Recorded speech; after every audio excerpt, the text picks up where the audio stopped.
এখানে নেই, তাহলে আমাদের অপু কোথায় স্যার? আমাদের অপু ঠিক আছে তো? ওরা হয়তো ভূমিকম্পের মধ্যেই।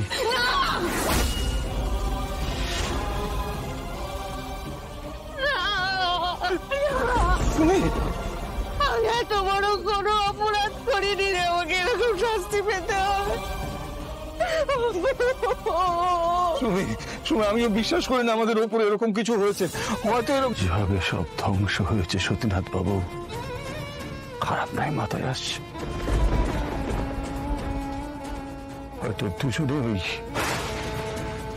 ধ্বংসস্তূপের তলায়।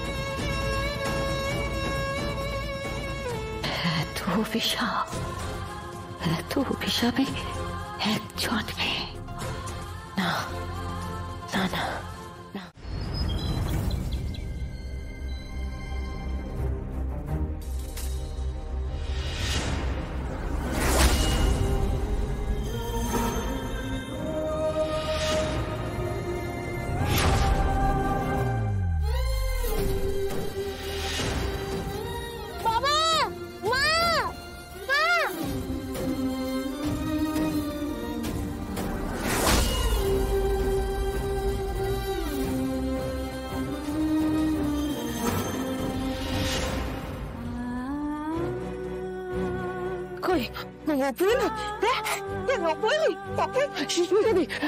এরকম করো না, আমাদের এতজনের প্রার্থনা বিফলে যাবে না গো। অপু নিশ্চয়ই ফিরে আসবে।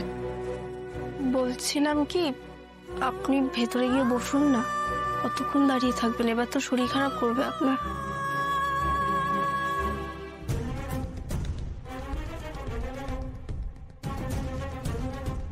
কিঙ্কর,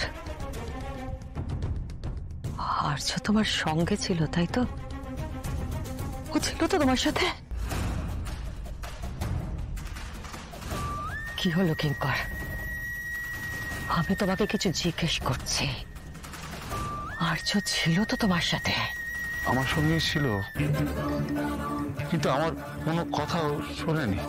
হঠাৎ করে জেদ ধরে বসলো অপর্ণাকে বুঝতে যাবে, তারপর। তোমার ওকে সাহায্য করা উচিত ছিল কিঙ্কর, সেটা করনি কেন? ও নিজের মধ্যে ছিল না, হঠাৎ করে ভূমিকম্প শুরু হয়ে গেল, চারপাশ থেকে সবকিছু পড়তে শুরু করলো। ওকে আটকাবার চেষ্টা করেছিলাম, কিন্তু কি ও এগিয়ে গেল,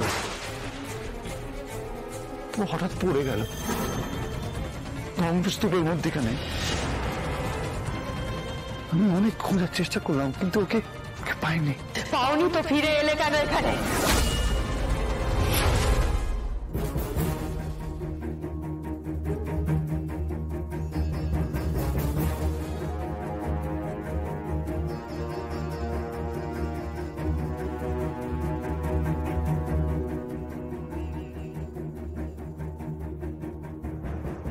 আমি কোথায়? কি হয়েছিল আমার? আমি এখানে কি করে?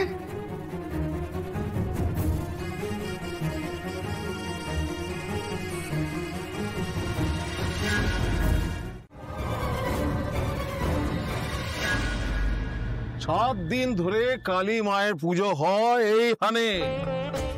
তুষ্ট করতে হবে, ভালো করে পুজো করে মাকে তুষ্ট করতে হবে তো। কাকা, এই ভূমিকম্পে আমাদের গায়ের কিন্তু অনেক ক্ষয়ক্ষতি হয়েছে।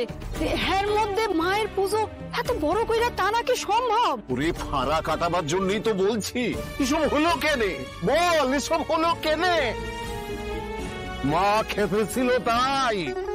তোদের সবার ভালো করার জন্য মায়ের পূজা বন্ধ করলে চলবে নি। বাবা, ও বাবা, কি হয়েছে শিবু? কি হয়েছে বাবা? কোথায় ছুটে আসছি? চলো আমার সঙ্গে। বড়রা কথা কইছে, তার মাঝখানে তোর কথা কইতে হইব? জলের ধারে মানুষ ভাসছে। জলের মধ্যে মানুষ? আমাদের গায়ের কেউ নাই তো? না না, গায়ের না। দেখবে, চলো, শিগগির চলো। কি রেখেছিস? যা তো এখান থেকে যা। আস্ত মানুষ। আমার বলটা জোরে গিয়ে পড়ছিল, ওইটা তুলতে গিয়ে দেখি ওরা পড়ে রয়েছে। চলো চলো চলো।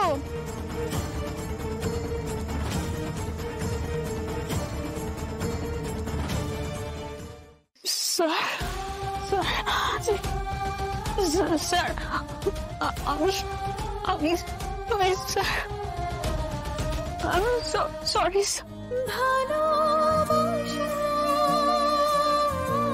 ফিরে ফিরে আসা বলছি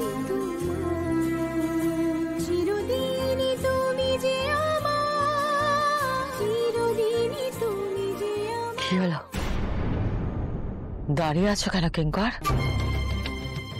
আমার কথা তোমার কানে যায়নি কিন্তু স্যার আপনার অনেক ক্ষমতা স্যার আপনি ওদের ফিরিয়ে আনুন কি ব্যাপার তোমাকে এত ভাবতে হচ্ছে কেন হ্যাঁ আমি তো কিছু বলেছি তোমাকে কিঙ্কর আমি আসলে ওদের কোথায় খুঁজবো আমি ঠিক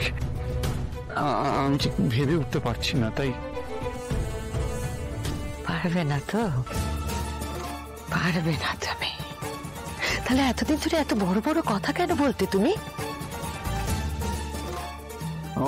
ভয় হচ্ছে যদি ওরা দুজনেই না ভূমিকম্পে ওই কথা মুখে আনবে না তুমি ম্যাডাম উনি যখন বলছেন খুঁজে আনবেন তাহলে নিশ্চয়ই উনি চেষ্টা করবেন কিঙ্কর স্যার কিছু করুন না আমি যাবো দরকার পড়লে আপনার সাথে ওদেরকে ফিরিয়ে আনার জন্য যা করতে হয় আমি তাই করবো না ঠিক আছে আমি দেখছি কি করা যায় আমি দেখছি আমাকে যে কথা দিয়েছিলে সেই কথা কিন্তু তুমি রেখো কিঙ্কর নিজের দায়িত্ব পালন করো